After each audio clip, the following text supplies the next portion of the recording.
6월 9일 오늘 만나 성경 말씀은 고린도전서 6장 9절에서 11절 말씀입니다.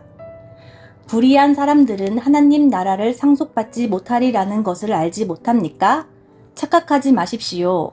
음행을 하는 사람들이나 우상을 숭배하는 사람들이나 간음을 하는 사람들이나 여성 노릇을 하는 사람들이나 동성애를 하는 사람들이나 도둑질하는 사람들이나 탐욕을 부리는 사람들이나 술 취하는 사람들이나 남을 중상하는 사람들이나 남의 것을 약탈하는 사람들은 하나님 나라를 상속받지 못할 것입니다. 여러분 가운데 이런 사람들이 들어 있었습니다. 그러나 여러분은 주 예수 그리스도의 이름과 우리 하나님의 성령으로 씻겨지고 거룩하게 되고 이롭게 되었습니다. 아멘.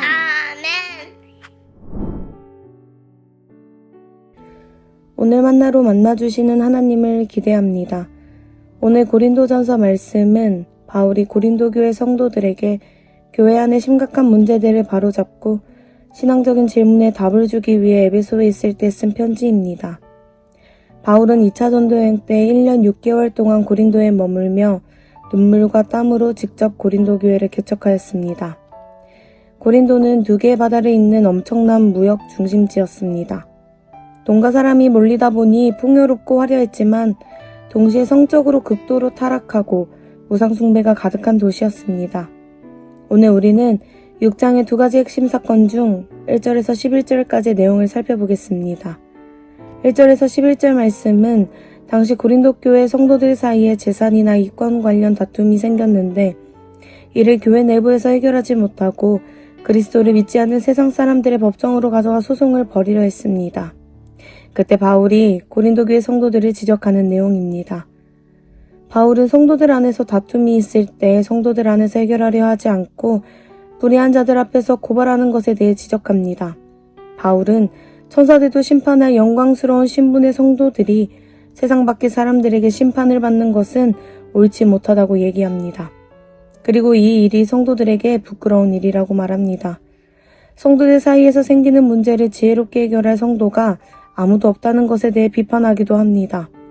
믿지 않는 자들에게 성도들의 잘못을 비판받는 일은 실패하는 것이라 얘기합니다. 새한글 성경에서는 이렇게 번역합니다. 7절 말씀. 그러므로 여러분끼리 서로 소송을 벌이고 있으니 여러분은 이미 완전히 진 겁니다. 이것은 영적으로 세 가지에게 진 것이라고 얘기할 수 있습니다. 첫 번째는 사탄에게 진 것을 의미합니다. 당시 고린도 성도들은 소송을 일종의 스포츠나 권력 과시, 재산을 불리는 수단으로 여겼습니다. 교인들이 이 방식을 그대로 가져와 교회 안에서 쟁탈전을 벌인 것은 세상의 가치관과 탐욕을 부추기는 사탄의 전략에 그대로 말려들었음을 의미합니다. 두 번째는 세상에 진 것을 의미합니다. 성도는 장차 세상을 심판하고 천사까지도 심판할 영광스러운 신분입니다. 그런데 도리어 세상 사람들에게 우리 문제 좀 해결해달라며 굽신거리고 판결을 구걸하는 꼴이 되어버린 것입니다. 세 번째는 자기 자신에게 진 것입니다.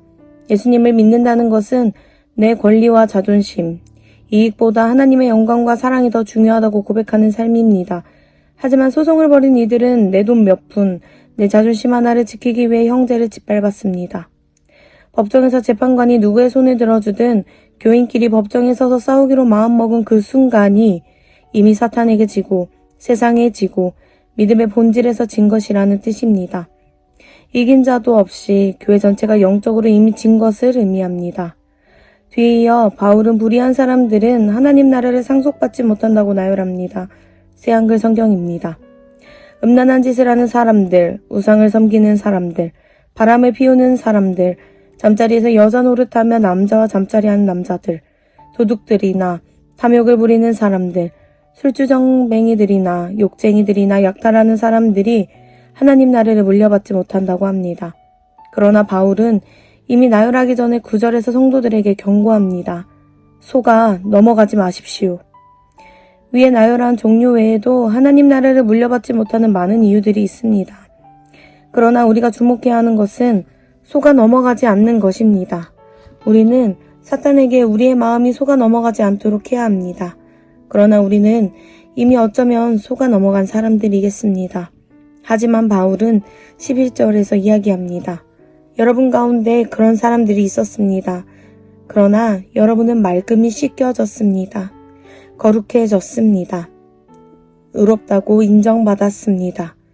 바울은 우리가 이미 속아 넘어가 하나님 나라를 물려받지 못하는 자로 살 수밖에 없지만 씻기고 거룩해지고 인정받았다고 합니다. 바로 예수 그리스도의 이름과 하나님의 영을 힘입어서라고 얘기합니다. 우리는 이미 위에 나열한 것들보다도 더 많은 속임수에 넘어갔을지도 모릅니다. 하지만 예수 그리스도의 이름을 부를 때 하나님께서 우리에게 새 영을 부어주실 것입니다. 한 목사님의 이야기를 소개하며 설교를 마치겠습니다. 여수와 순천을 점령하여 군인들과 민간인들의 격투로 많은 무고한 희생자들이 발생했던 여순 사건 당시 손양원 목사님은 두 아들을 한 청년의 총탄에 잃게 되었습니다. 법대로 처벌한다면 그 청년은 사형을 면치 못할 상황이었습니다. 하지만 손양원 목사님은 세상의 법에 아들을 죽인 원수를 맡기지 않았습니다. 오히려 그를 용서해달라며 구명운동을 벌였고 석방된 청년을 자신의 양아들로 삼았습니다. 세상의 법과 상식으로는 이해할 수 없는 일이었지만 이 일로 인해 수많은 세상 사람들이 기독교의 진짜 사랑이 무엇인지 깨닫고 하나님 앞으로 돌아오게 되었습니다. 예수 그리스도를 믿는 신앙인은 세상의 법과 상식으로 살아가지 않습니다. 세상 사람들은 이해할 수 없는 방식으로 살아가게 됩니다. 그것이 바로 예수 그리스도께서 기뻐하시는 일이기 때문입니다. 하나님께서 자신의 가장 사랑하는 아들인 예수 그리스도를 십자가에 못 박으시고 우리를 구원해 주신 일 또한 세상의 상식으로는 이해할 수 없는 일입니다. 하지만 그것이 하나님의 방법 중 가장 상식적인 일이자 하나님 나라의 방법이었습니다. 성도로 살아가는 우리는 여전히 내가 가진 것 하나 포기하는 것이 어렵고 손해보는 것이 지는 것이라 생각합니다. 하지만 오늘 바울이 얘기했던 것처럼 속아 넘어가지 마십시오. 내가 가진 것 하나 포기할 때, 손해볼 때 비로소 이기게 되는 것입니다. 그때 하나님 나라를 보게 됩니다. 오늘 하루도 우리가 있는 모든 곳에서 하나님 나라를 누리며 지는 것이 이긴 것이라 여기며 살아가는 성도님들 되시기를 축복합니다. 함께 기도하겠습니다. 주님, 우리는 오늘 하루 또 누군가보다 앞서가길 원합니다. 누군가보다 더 많이 얻기를 원합니다. 하지만 하나님 나라에서는 내가 포기하는 것이, 내가 손해보는 것이 하나님 나라의 법인 줄 고백합니다. 하나님께서 이미 충분히 주신 것에 대해 감사하며 살아가는 하루 되게 하옵소서. 그리하여 하나님의 나라를 꿈꾸며 하나님의 나라를 누리며 살아가는 오늘 하루 되게 하옵소서. 예수님의 이름으로 기도합니다. 아멘. 이제 두 가지 기도 제목으로 함께 기도합니다. 첫 번째, 오늘 말씀을 기억하며 기도합니다. 내 삶에 하나님께서 이미 주신 많은 것들을 돌아보며 감사의 찬양이 끊이지 않는 하루 되게 하옵소서. 두 번째, 국가를 위해 기도합니다. 이번 선거를 통해 당선된 모든 이가 이기적이지 않고 약자와 소외된 자들을 위한 정책을 잘 세워갈 수 있도록 하옵소서. 서로의 욕심을 버리고 통일이 되어 북한에서 신앙을 지키며 하루하루 살아가고 있는 자들에게 복음이 희망이 될 수 있게 하옵소서. 두 가지 기도 제목으로 함께 기도하신 후 개인 기도로 이어가겠습니다.